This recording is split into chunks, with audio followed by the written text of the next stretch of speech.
Day. Joining us now, Representative Nick Bain from District 2 up in northeast Mississippi, chairs the House Jud B Committee.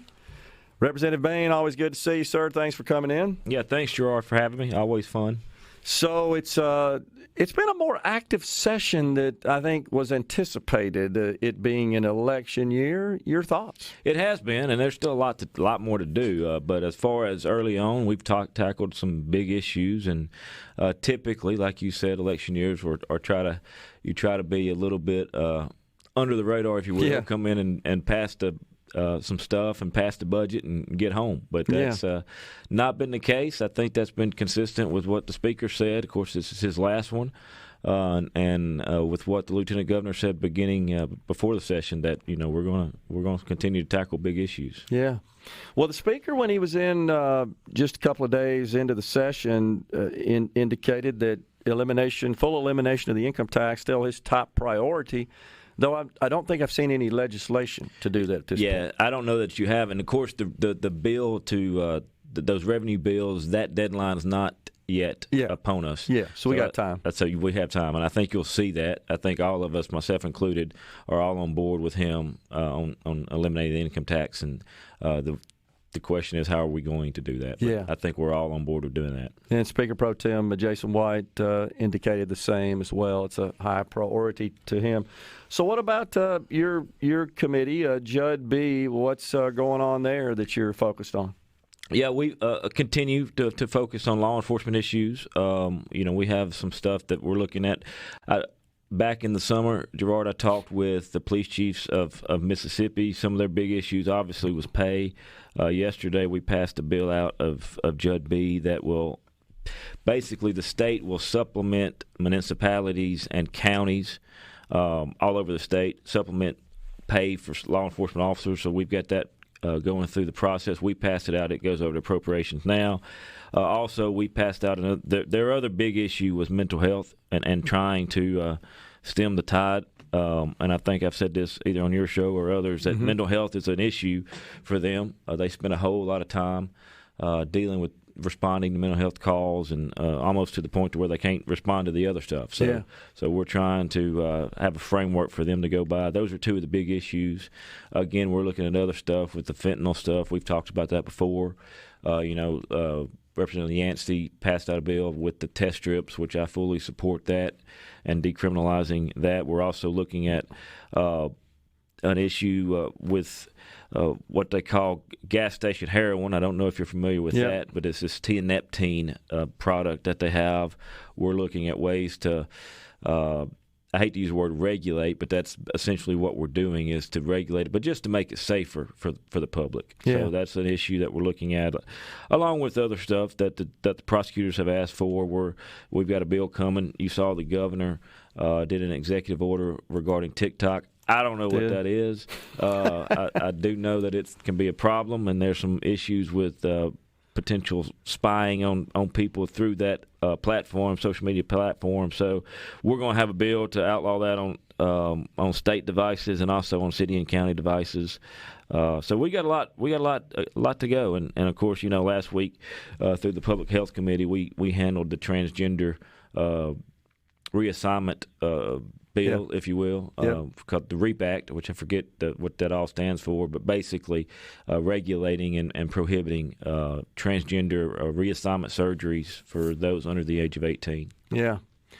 So that is getting a lot of attention, as you know, in both chambers.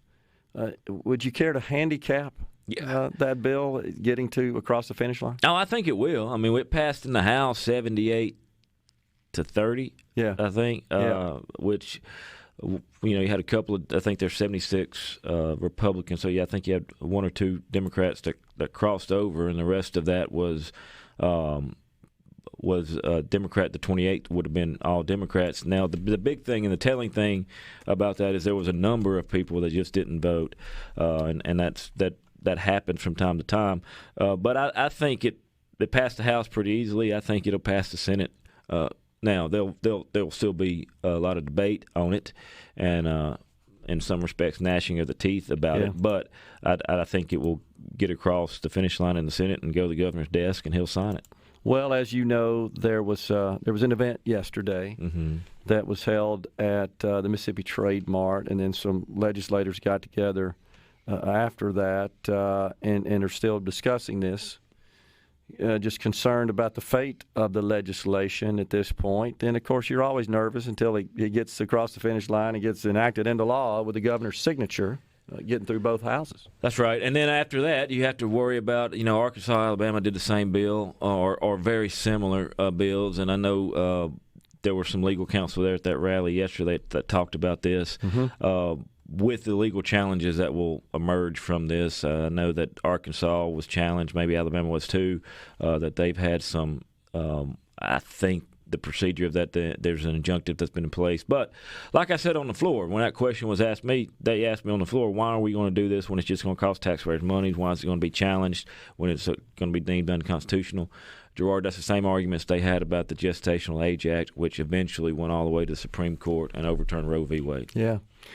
Yeah, true, and that may be the fate of all this legislation that's being enacted in the states that are pursuing prohibitions against gender-affirming care. But you can't govern, just like you can't govern with that. You have to govern on what you think is the right thing to do. Sure. And sure. I firmly believe the right thing to do is for a child who is maybe suffering through this transition, having some confusing times or whatever. I think the best thing to do is to have a wait-and-see approach to that. You're seeing a lot of dialogue about that. When we were arguing the bill, you're seeing European countries who went very far to the left with this, kind of like you see United States doing now. They went very far to the left, and now they're tapering back and have come back to more of a conservative and a apprehensive approach toward this type of medicine and having a wait-and-see approach. So for me, that's the thing, and you don't govern in anticipation of legislation. You do what you think is right, and that's what the House has done.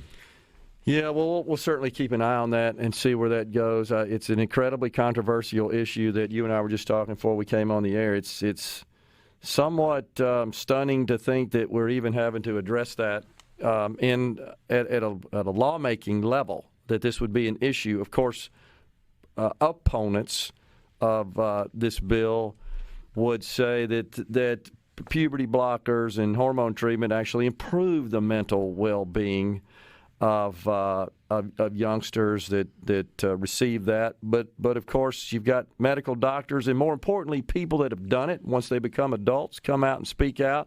And many have clinical health issues for life that they still are dealing with as adults. That's right. And I did a great deal of research on this when I was told I was going to handle the bill, and that's what I discovered. There's this rising cohort, if you will, of detransitioners going back who are regretting what they did. And said, look, that they just and take, for example, just an ordinary parent who takes their kid to the doctor who may have a cold or a fever.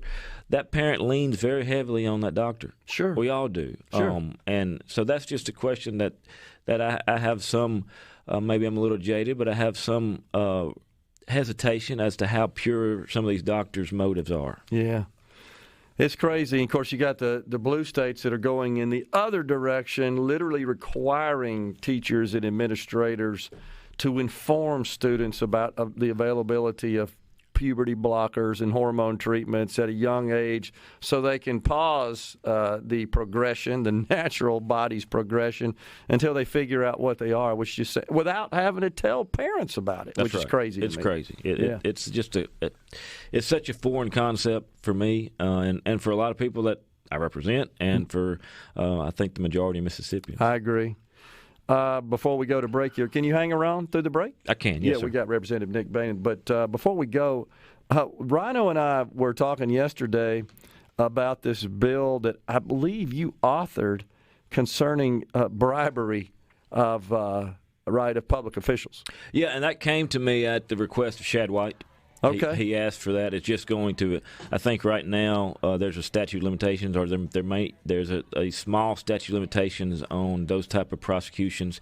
We're just expanding that out to 5 years, giving a little bit more time. Would this apply to all elected officials? Yes, sir. Okay, at all levels. Yes, right. sir. If you're elected, I guess if you're paid for by the taxpayers, you're subject to these statutes. That's right. We got Representative Dick Bain in the Element Wealth Studios. Stay with us. Coming right back.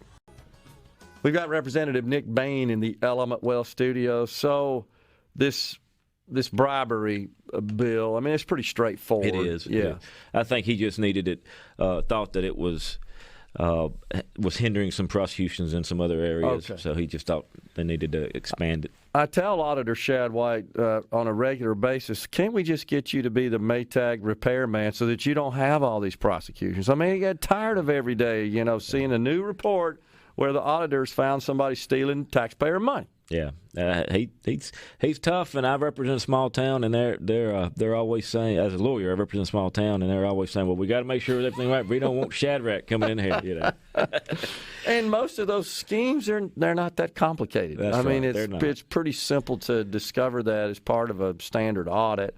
But yeah, they need to be held accountable and prosecuted, and he doesn't hesitate to do that. So we're grateful for that. What else you got going on in Jud B? Yeah, we got. Of course, we talked about the bills that have to do with law enforcement. We're also going to have some NRA bills. We've got a bill coming out for suppressors or silencers, if you will, that allows the state, if they're manufactured here, making them legal. I think that's been some legislation or some cases across the country about that. We've got another one that I didn't know. I talked to the NRA early this session. I didn't even know this was an issue.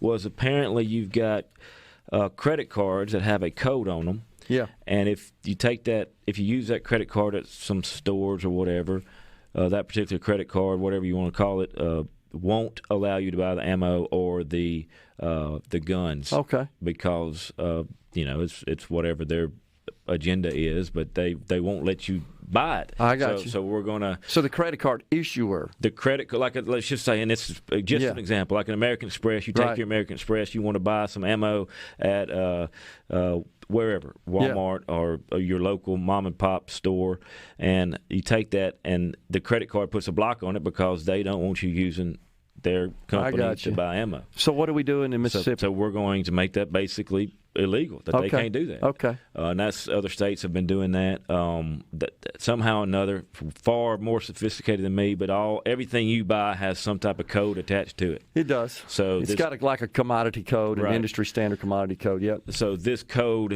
that they code it, however, we're going to make it illegal that they can't make. Okay. And for me, that's just free market. That's just American. I mean, if I want to buy something, I should be able to use my money to buy it. Well, but I'll offer a counter argument on that one. Well, as a consumer, if I want to buy that, well, I just should get a credit card from a different credit card issuer, because these Visa and MasterCards, for example, are associated with a financial institution. I don't think it's Visa corporate or MasterCard corporate that has instituted these restrictions. I think that's done by the issuing financial institution. Well, just get your credit card from one that allows it. Yeah, well, I understand that argument, but still, people have the right, the constitutional right. That's the difference. They have a constitutional right for their firearms and to buy firearms, and I appreciate that, but they don't have a constitutional right to use a specific credit card to do that. And they can get another credit card if that's what they choose. But in any event, we're trying to do that. That was an NRA bill coming to us. We talked about the TikTok stuff. We talked about we're going to expand some of the mental health courts and some of these alternative sentencing ways to help those. We've got the Department of Public Safety. I met with them this morning. They want to up the death benefit for our first responders and others who may die in the line of duty or even not in the line of duty. So we're going to try to help them. The big bill here in Jackson, which just doesn't really impact anybody but those here in Jackson, is we're looking at the Capitol Complex District. Now, the Capitol Complex District, for those that don't live in Jackson, we created, probably 10 square mile district a couple of years ago within Jackson that the Capitol Police has jurisdiction over. Yeah. That is going to be expanded We're looking at expanding that north, even up here to County Line Road would be covered by the Capitol Police. From the Capitol? Mm-hmm. So is there overlap with JPD when you're in the city limits on that? It's going to be completely exclusive jurisdiction for Capitol Police, and they're going to have their own judicial district. So the legislature has, I didn't mean to interrupt you, but you have the power to do that? We did it. We already have it. It's already there. We're just expanding it over. Okay. And creating so you can encroach upon a city and say we're taking over your law enforcement. And Jackson, for all intents and purposes, pretty much agrees with this. So, okay. So we're helping. It's Jackson crime's a big issue. No doubt. And this is something, when we had our crime hearings in the summer, that they talked about they wanted help. Capitol Police. Capitol Police wants to help them. So you're going to see Capitol District the Capitol Complex District be expanded up here north to County Line, and it goes down south to the river or somewhere along those lines. I'm not around the downtown area, probably just south of the downtown area. Just south of there, maybe to where 20 comes across through there. 20 and 55 intersect. Right. And so you're going to see that. Capitol Police will have jurisdiction over that. Also, Representative Lamar has a bill creating a separate judicial district, allowing for new circuit judges and a DA just for that Capitol Complex district. Wow. So that judicial district will be there to try to help. As you know, the backlog of circuit court is enormous. It's terrible. This is a way to alleviate that, and hopefully to get people more accountable for the crimes. Also, we're looking at, I did not know until we had the hearing, that the city of Jackson, Gerard, does not have a jail. They do not. I know. I met with the lieutenant governor on that about a year ago. So we're going to hopefully provide a jail. That jail, give it over to Capitol Police, let Capitol Police and the Department of Public Safety run that jail, along with in congruence with and agreement with Jackson Police. So just to clarify, there is a physical jail downtown. There is. It's just not staffed, so it's not in use. It's not open. Right. And I think a lot of times, Representative Bain, it leads to just arresting perpetrators and letting them go. That's right. You can't hold them. You can't. The only place they take them is out in Raymond. Hinds County. Right. Yeah. Which, what is Raymond? 15, 20 minutes? Down on Highway 18, and it's honestly in need of some improvement. No doubt. Yeah. I hadn't been out there in years, but it's desperate need of improvement. No doubt about it. So that's some of the stuff we're looking at to curb the crime in Jackson.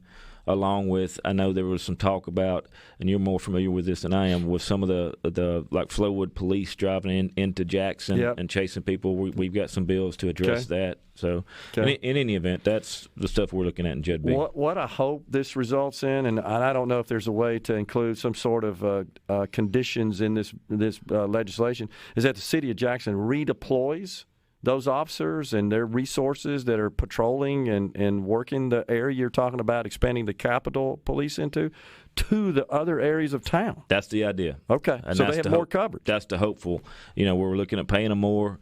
But again, that you're exactly right. We're not looking to duplicate our efforts in Northeast Jackson and around the Capitol. We're looking at providing help for here so that they can put resources in other places that need it. And I haven't looked at the statistics, but my gut feel is that particular area we're talking about that would come under the jurisdiction of Capitol Police, probably lower rates of crime, I'm thinking. I don't have those numbers, but I would agree with you. Just living here and watching the reports, just gut feel, most of it doesn't seem to occur in that region, which is good, I think, and that the Capitol Police would focus on that, and the city of Jackson would focus on the more crime-ridden areas. That's right. Okay, interesting. That's the idea. I'm glad to know that, because I was confused about this. Can the legislature just step in, sort of commandeer that area, and it become the purview from a law enforcement perspective of the state? That's what we've done. Okay. Mm-hmm. Yeah, and I can't remember. I can't remember when the genesis of that happened, but it's been in the last a decade when we set up the Capitol Complex. But. Yeah. Okay. Well, that's fascinating, and I'm also pleased to hear that the mayor is on board with this as well. Desperately need help, as you know, grossly understaffed. That's my understanding, that the city of Jackson and all the representatives have kind of got together to get this district together. And don't have a jail, an operating jail. Got to go 18, 20 miles which is down just the road. Unfathomable for me, but in any event, we're looking to correct it. And that's, frankly, overcrowding the Hinds County Jail as well, as you well know. So they start doing triage, and you end up with people back on the street committing the crime all over again. That's right. And that person has no fear of authority or accountability. Yeah. Exactly. Representative Bain, thanks so much for coming in. I'm sure we'll be talking soon, and we'll see where all this legislation goes. Appreciate the update. Thanks, Gerard. Thank Appreciate you. it. We're coming right back in the Element Well.